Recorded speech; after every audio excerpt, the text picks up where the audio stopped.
नमस्कार, आप देख रहे हैं ईस्टर्न स्काई मीडिया समाचार बुलेटिन के साथ मैं हूं स्वाति ढल।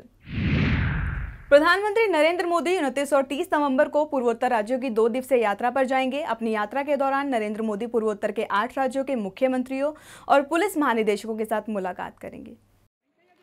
प्रधानमंत्री नरेंद्र मोदी ने 30 नवंबर को गुवाहाटी में सभी पूर्वोत्तर राज्यों के मुख्यमंत्रियों की बैठक बुलाई है, जिसमें उनके द्वारा सड़क, सीमा विकास, स्वास्थ्य और टेलीकॉम जैसे क्षेत्रों में चल रही विकास परियोजनाएं की समीक्षा किए जाने की उम्मीद है। वहीं नरेंद्र मोदी गुवाहाटी में होने वाले शीर्ष पुलिस अधिकारियों के 2 दिवसीय सम्मेलन में हिस्सा लेंगे।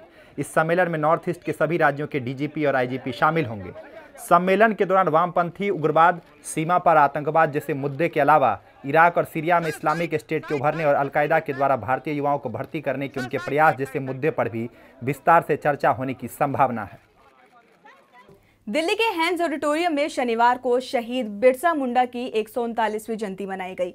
ये समारोह आधुनिक इंडिया राष्ट्रीय समाचार पत्र के मुख्य संपादक डीके चौहान के द्वारा आयोजित करवाया गया था। डीके चौहान मूल रूप से असम के रहने वाले हैं और दिल्ली में पूर्वोत्तर राज्यों के लिए सामाजिक कार्यों में भी हिस्सा लेते रहते हैं। इस कार्यक्रम में असम के कैबिनेट मंत्री पृथ्वी मांझी बतौर मुख्य अतिथि के तौर पर शिरकत करने वाले थे, लेकिन राजनीतिक गतिविधि में व्यस्तता के कारण नहीं आ सके। कार्यक्रम में एशिया पैसिफिक इंडिजिनियर्स की अध्यक्ष डॉक्टर मीनाक्षी मुंडा मौजूद थी और उन्होंने कहा कि नॉर्थ ईस्ट कम्युनिटी के लोग देश की राजधानी दिल्ली में बिरसा मुंडा की जयंती पर इस तरह के कार्यक्रम का आयोजन कर रहे हैं। ये काफ़ी सकारात्मक है, खासकर आदिवासी समाज के लिए। इस कार्यक्रम से पूरे देश में एकता की भावना आएगी। डीके चौहान ने इस कार्यक्रम पर खुशी व्यक्त करते हुए कहा कि बिरसा मुंडा जी का जो सपना था कि भारत एकता के सूत्र में बंध कर एक विकसित देश बने और जल, जंगल और जमीन को सुरक्षित रखी जाए। वहीं चौहान ने दिल्ली में हो रहे पूर्वोत्तर राज्यों के लोगों के साथ नस्लीय भेदभाव को गलत बताया और बिरसा मुंडा के जीवन से लोगों को सीख लेने की बात कही। कार्यक्रम में आदिवासी समाज के तमाम वरिष्ठ जन और बुद्धिजीवी लोग मौजूद थे। ये बिरसा जी सिर्फ नॉर्थ ईस्ट या सेंट्रल लेवल पे हम नहीं बांट सकते हैं इनको, एक ये पूरा इंडिया के लेवल पे हम इनको देखते हैं। और आज जो ट्राइबल सिचुएशन है, हम जिस सिचुएशन से गुजर रहे हैं, डिस्प्लेस्ड हैं हमारे लोग डिवाइडेड हैं। दिल्ली में आप देख सकते होंगे कि झारखंड से करीब 6 लाख से ऊपर लड़की महिलाएं एज ए डोमेस्टिक वर्कर्स के नाम से जानी जा रही हैं। ह्यूमन लेबर में बहुत बड़ा हमारा ग्रुप यहाँ पे सफर कर रहा है, ह्यूमन राइट्स वायलेट हो रहे हैं। शायद ये आदिवासी समाज की खासियत ही कहनी चाहिए कि एक आदिवासी भाई दूसरे स्टेट के आदिवासी भाई के जो फ्रीडम फाइटर है उनको एक सम्मान दे रहा है।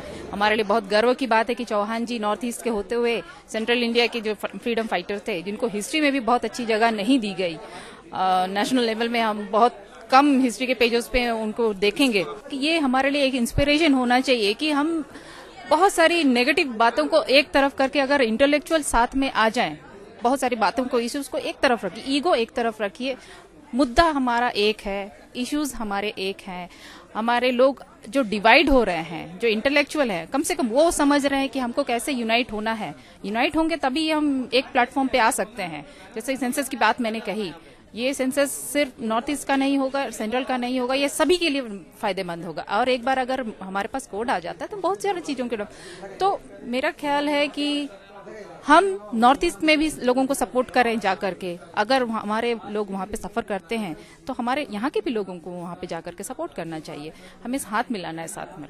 नहीं, नॉर्थ ईस्ट जोन में तो ट्राइबल ग्रुप है, बिखरे हुए हैं, उन लोग को भी बहुत प्रॉब्लम है। उन लोग को काफी प्रोग्राम दिल्ली में जंतर मंतर में जो प्रोग्राम होता है, मैं उसके बारे में मुझे जानकारी है। तो मुझे लगा है जो उनको जो चाहत है, उनको जो डिमांड है, वो सरकार ठीक से नहीं देख रहा है। उनको डिमांड को जेन्युइन डिमांड है as per my opinion, and वो डिमांड के बारे में सरकार को ध्यान देना चाहिए। विशेष करके असम को गवर्नमेंट को इस बारे में सोचना चाहिए। उनको जो ट्राइबल ग्रुप जो है, रियली ट्राइबल है, उनको जो ट्राइबल का दर्जा अभी तक नहीं मिला असम में, इस बारे में मूवमेंट तो उन लोग कर रहे हैं, लेकिन इन द नेशनल लेवल में और सरकार लेवल में उसको कोई सुना नहीं कर रहा है। इसको सुनना चाहिए। इन डिमांड को जेन्युइन है, मैं तो उनको चाहता ये सुनना चाहिए और ये डिमांड को पूरा करना चाहिए। हम लोग को देखिए, जब बिरसा मुंडा जी का जो सपना है, उस सपना को हम लोग पूरा करने के लिए हम लोग दिल्ली में जितना भी आदिवासी लोग रह रहे हैं, उन लोग को हम एकत्रित करने का काम शुरू किए हैं। लास्ट ईयर हमने सिर्फ छोटे से लोग 40-50 लोगों से हमने शुरुआत किया और आज देखे आप लोगों ने जितना लोग, तो और नेक्स्ट बार हम लोग और भी इससे अच्छा करने का हम लोग का ये है। उनका जो सपना है 25 साल की उम्र में ही उन्होंने पूरा अंग्रेज को हिला दिया था। तो ऐसा भी हम भी चाहते हैं कि हमारा समाज बहुत पिछड़ा हुआ है अभी भी, सरकार चाहता है कि, और सरकार हमेशा दमन करना चाहता है हम लोग को। अरुणाचल प्रदेश के ईटानगर स्थित सिद्धार्था हॉल में शनिवार को बीजेपी ने अपने सदस्यता अभियान के तहत स्टेट लेवल वर्कशॉप का आयोजन किया। इस दौरान पार्टी ने ई सदस्यता, ऑनलाइन सदस्यता और मोबाइल कॉल सदस्यता सिस्टम को शुरू किया। अरुणाचल प्रदेश में बीजेपी के पार्टी इंचार्ज और लोकसभा सांसद रामेन डेका ने कहा कि पार्टी ने देश के विकास के लिए इस अभियान की शुरुआत की है और इसके लिए सभी राज्यों में जोर शोर से काम चल रहा है। वहीं अरुणाचल चीन सीमा मुद्दे पर केंद्रीय रक्षा मंत्री मनोहर पर्रिकर द्वारा दिए गए बयान पर रामेन डेका ने कहा कि रक्षा मंत्री द्वारा कोई ऐसी बयान नहीं दी गई है जो गलत हो। इस वर्कशॉप में राज्य में बीजेपी के सभी सदस्य और विधायक मौजूद थे। हमारा जितना डिस्ट्रिक्ट स्टेट का कमिटी है एग्जीक्यूटिव, वो आप लोग कुछ करिए, उसका गणित निकालिए कितना होने से 75,000 हो सकता है। हम गणित नहीं बताएगा, आप लोग निकालिए। फिर हमारा डिस्ट्रिक्ट प्रेसिडेंट है, डिस्ट्रिक्ट स्टेट एग्जीक्यूटिव है, वो आप लोग बेचे, आप लोग अपना कितना कर सकते हैं। यहाँ का डिस्ट्रिक्ट एग्जीक्यूटिव में कितना है, 31 मेंबर्स है। इसलिए कि हम लोग सब मिलकर अगर करते हैं ना 75,000 members, target is not impossible. क्योंकि अभी बहुत इजी है, आप घर पे जाना नहीं है, सबको बोलना है कि इस मोबाइल नंबर पे मिस कॉल करिए और आप अपना एड्रेस दे दीजिए तो लोग आएंगे। आज सबका पास मोबाइल है। स्टेट एग्जीक्यूटिव में हम लोग फॉर्मुलेट करेंगे कैसे हम लोग आगे बढ़ेंगे। एक वार जीतने के लिए आपका पास एक प्लान होना पड़ेगा। यहाँ जब इलेक्शन होगा वो प्लान होना पड़ेगा। वो क्योंकि बहुत शॉर्ट टाइम आप लोग को मिला, इसलिए आप लोग यहाँ सरकार नहीं कर पाए। अभी यहाँ सेंट्रल गवर्नमेंट का बहुत फंड आएगा, ये फंड का ऊपर आप लोग नजर रखिए, आरटीआई करिए, काम ठीक से हुआ क्या नहीं है। यहाँ कोई रुका हुआ तो प्रोजेक्ट आप हमको बताइए, हम सेंट्रल गवर्नमेंट को बताया उस काम को करना है। क्योंकि स्ट्रेटेजिकली ये जो अरुणाचल प्रदेश है स्ट्रेटेजिकली बहुत इंपॉर्टेंट। जम्मू कश्मीर के माछिल फर्जी मुठभेड़ मामले में सेना के 5 कर्मियों को सजा सुनाए जाने का स्वागत करते हुए पूर्व केंद्रीय गृह मंत्री पी चिदम्बरम ने अफस्पा को खत्म करने की वकालत की है। सभ्य समाज में अफस्पा जैसे कानून की जगह नहीं है, यह बात चिदम्बरम का कहना है। चिदम्बरम ने कहा कि वर्तमान में इस कानून का गलत इस्तेमाल किया जा रहा है, इसलिए इसे खत्म कर देना चाहिए। वहीं चिदम्बरम की मांग के बाद मणिपुर में भी अफस्पा को हटाए जाने की एक उम्मीद जगी है। गौरतलब है कि सामाजिक कार्यकर्ता इरोम शर्मिला पिछले 14 सालों से अफस्पा के खिलाफ लड़ रही हैं। अफस्पा को खत्म करने के सिलसिले में इरोम ने पिछले दिनों केंद्रीय गृह राज्य मंत्री किरण रिजिजू से मिलने की इच्छा भी जाहिर की थी। त्रिपुरा के पर्यटन मंत्री रतन भौमिक ने बांग्लादेश सरकार द्वारा वहां शरण लेकर रह रहे भारतीय उग्रवादियों के खिलाफ कड़ी कार्रवाई करने के फैसले की प्रशंसा की है।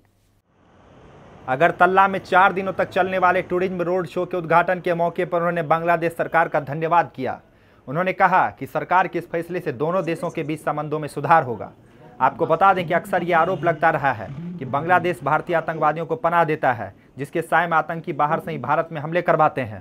रतन भौमिक के मुताबिक इसकी वजह से भारत और बांग्लादेश के रिश्तों में हमेशा खटास बनी रहती है, लेकिन अब ऐसा नहीं है। वही उन्होंने कहा दोनों देश आतंकवाद के खिलाफ है, इसलिए अब साथ चलने का वक्त आ गया है। रतन ने पर्यटन के क्षेत्र में बांग्लादेश को साथ काम करने का न्योता देते हुए कहा कि इससे दोनों देशों का विकास संभव है।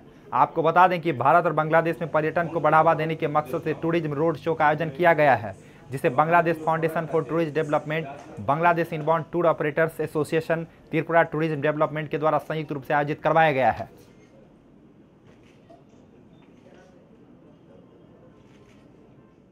अरुणाचल प्रदेश के पासीघाट में लोग एटीएम जैसी बुनियादी सुविधाओं से महरूम हैं। पूर्वी सियांग जिले के मुख्यालय पासीघाट में कुल 8 एटीएम हैं, लेकिन उनमें से एक भी सुचारू रूप से काम नहीं करता। प्रदेश की राजधानी ईटानगर के बाद सिर्फ पासीघाट ऐसा शहर है जहां पर म्युनिसिपल कॉरपोरेशन है, लेकिन यहां के लोगों के लिए एटीएम एक सपना बनकर रह गया है। पासीघाट के लोगों का कहना है कि वहां कोई भी एटीएम एक हफ्ते से ज़्यादा नहीं चलती और ख़राब हो जाती है। लोगों का ये भी कहना है कि इसके लिए कई बार प्रशासन को शिकायत की गई है, लेकिन कभी कोई उचित कदम नहीं उठाया गया। पब्लिक का एटीएम जो है यहाँ में 7 एटीएम है, लेकिन अभी तो कोई एटीएम का काम ही नहीं है। हम लोग दूर दूर से आता है, कोई यहाँ रेस्पेक्ट नहीं है। एटीएम का क्या चीज़ होता है, मैनेजर लोग हम लोग को रेस्पेक्ट नहीं करता है, पब्लिक लोग को। हम लोग एटीएम नहीं तो एटीएम में 100 पर पकाने से भी ठीक है, शेयर में पिक देने से ठीक है। एटीएम ठीक होना चाहिए। आज के बाद एटीएम मतलब बढ़िया से होना चाहिए। हम ये बोलते हैं कि पब्लिक लोग डिमांड है एटीएम लोग को ठीक करना है। अरुणाचल प्रदेश के ईटानगर स्थित बैंक्वेट हॉल में शनिवार को ऊर्जा संरक्षण पर स्टेट लेवल पेंटिंग कंपटीशन का आयोजन किया गया। अरुणाचल प्रदेश के एनएचपीसी विभाग और एपीडा द्वारा national campaign and energy conservation के एक भाग के रूप में कंपटीशन का आयोजन किया गया था। मीडिया से बातचीत करते हुए अरुणाचल प्रदेश एनएचपीसी के एग्जीक्यूटिव डायरेक्टर रोनिल कुमार ने बताया कि भविष्य की पीढ़ी के लिए ऊर्जा बचाने के लिए लोगों को जागरूक किया जा रहा है। उन्होंने ये भी बताया कि एनएचपीसी पहले से ही राज्य के ऊर्जा संसाधनों के संरक्षण को बढ़ावा देने के लिए कई ऐसी प्रतियोगिताओं का आयोजन करते आ रहा है। प्रतियोगिता के विजेता को विज्ञान भवन में भारत के राष्ट्रपति द्वारा सम्मानित किया जाएगा। This is a national campaign for energy conservation. It is not restricted to the state of Arunachal only. It is done all over the country, but in the state of Arunachal, NHPC is the coordinating public sector unit. Through this, all our energy needs the country cannot meet, but even if we save some energy, even that is a big contribution. So basically this energy conservation is aimed at that. That is the main motive of organizing this, and we are doing this every year. And in future also this will be done, and I hope all these young students who are participating, they will become our brand ambassadors for the future energy conservation efforts of the country. Thank you. Who will sponsor for the prize distribution, sir? Is it NHPC? No, this is Bureau of Energy Efficiency. We are only coordinating this event. At the national level, this is being sponsored by this, you see that Bureau of Energy Efficiency under the Ministry of Power. How many students are participating in this painting competition? I think this year we have crossed more than 10,000. Last year it was 6,000 odd, but this year we have crossed, it is nearly 11,000. And in the years to come, I think this number will go on increasing, because this is a national effort, an effort something like your that Swachh Bharat. This is also energy conservation is very important. So I hope more and more schools and more students, even from the remotest parts of Arunachal, they participate, and it will be really a proud moment for NHPC if somebody from say some remote area, the Tirap or Changlan, if he gets if he is given the prize and he takes the prize from Honorable President of India in Vigyan Bhavan, which is going to be held shortly. Delhi के Shankarlal concert hall में शनिवार को मणिपुर की much awaited film Delhi malayi की special screening रखी गई। Manipur young minds association Delhi के द्वारा स्पेशल स्क्रीनिंग की गई थी।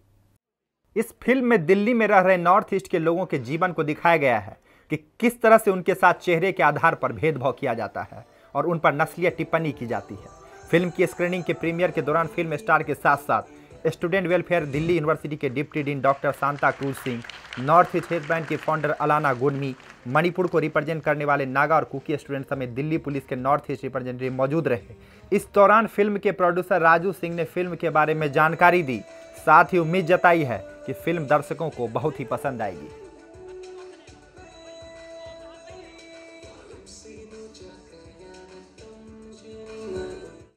मेन क्या होता है कि मैं एक्चुअल में 22 ईयर्स से दिल्ली में हूँ और लगभग 10 ईयर्स से नॉर्थ ईस्ट का जो इशू है, नॉर्थ ईस्ट का जितने भी क्राइम हो रहा है या जो नॉर्थ ईस्ट का सिस्टर के साथ जो प्रॉब्लम हो रहा है, उस पर हम लोग वर्क कर रहा है। तो जितने भी हम लोग जैसे काउंसलिंग वगैरह करता है या कुछ करता है तो पूरा मैसेज दे नहीं पा रहा। और दिल्ली का जो पुलिस वगैरह के साथ हम लोग मतलब स्ट्राइक करता है या कुछ भी करता है, तो इतना ज़्यादा ये प्रॉब्लम को हम लोग सॉल्व नहीं कर पा रहा है। तो ये मेरा भाई है, तो इसने ये जो स्क्रिप्ट जो लिखा है दिल्ली मेलाई, तो दिल्ली मेलाई को पढ़ने के बाद पे ऐसे लगा है कि हम लोग ने जितने भी काउंसलिंग किया है, तो ये पिक्चर को हम रिलीज़ करके पब्लिक को दिखाएगा तो थोड़ा सा ये समझ में आएगा कि हम लोग को क्या करना चाहिए। क्योंकि प्रॉब्लम जितना मर्जी हम लोग कोशिश कर रहा है, गवर्नमेंट जितना बड़ा एक लॉन्च करने के बाद भी, दिल्ली पुलिस बहुत बड़ा काम करने के बाद भी, NGOs, स्टूडेंट यूनियंस या एसोसिएशंस वगैरह काम करने के बावजूद भी हम लोग क्राइम को रुक नहीं पा रहा है। तो हम अपने आप को किस तरह से सेव किया जाए, है ना। तो इस और सेकंड क्या होता है कि जो अपना गार्जियंस है, गार्जियंस को भी हम एक मैसेज देना चाहता है कि माँ बाप बच्चे को इधर भेजने के बाद में ये उनका रिस्पॉन्सिबिलिटी ख़त्म नहीं होता है कि बच्चे क्या कर रहा है, क्या नहीं कर रहा है, कहाँ जा रहा है, कब लौट के आ रहा है, कॉलेज पे मतलब स्टडी कर रहा है, नहीं कर रहा है, किसके साथ रह रहा है। तो ये सब जो है, ये पिक्चर देखने के बाद पे माँ बाप को भी एक मैसेज जाएगा कि हाँ, हमको हर टाइम बच्चे को कॉल करके या हॉस्टल पे भी रह रहा है तो वार्डन के साथ टाई अप करके बच्चे का मतलब जो भी कर रहा है वो थोड़ा सा देखेगा। तो और जैसे कि हमारा जो ड्रेस वगैरह है, जो ड्रेस में हम लोग कहेगा तो जो लेडीज़ लोग हैं वो हम लोग के ऊपर बहुत ज़्यादा गुस्सा करता है। हम ये नहीं कह रहा है कि ड्रेस ना पहनो, ड्रेस मतलब छोटा ड्रेस पहन के जाना ये सही नहीं है, वो नहीं है, ड्रेस पहनना चाहिए लेकिन टाइम देख के, है ना। तो थोड़ा सा इन सब को और हम अपने आप को किस तरह से शेप करेगा वो हम उसका मैसेज देना चाहता हूँ।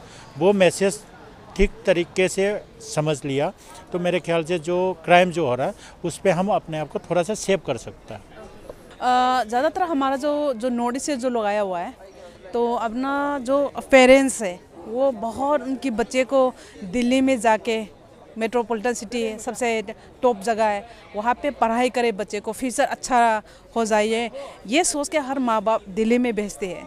तो यहाँ पे आके माहौल ही कुछ अलग हो जाता है। वहाँ पे एक डिसिप्लिन है, यहाँ पे कुछ और डिसिप्लिन है। सारे बच्चे ऐसा नहीं है कि डिसिप्लिन से ये यहाँ पे ख़राब हो गया, ऐसी नहीं है। कोई बच्चे यहाँ पे, कोई ना कोई बच्चे यहाँ पे थोड़ा बहुत जो सोच के आया, जो घर से जो सोच के आया, जो माँ बाप ने उसको जो उम्मीद से जो यहाँ पे भेजा है, वो कहीं ना कहीं वो जो ट्रैक अलग जगह पे चले जाता है।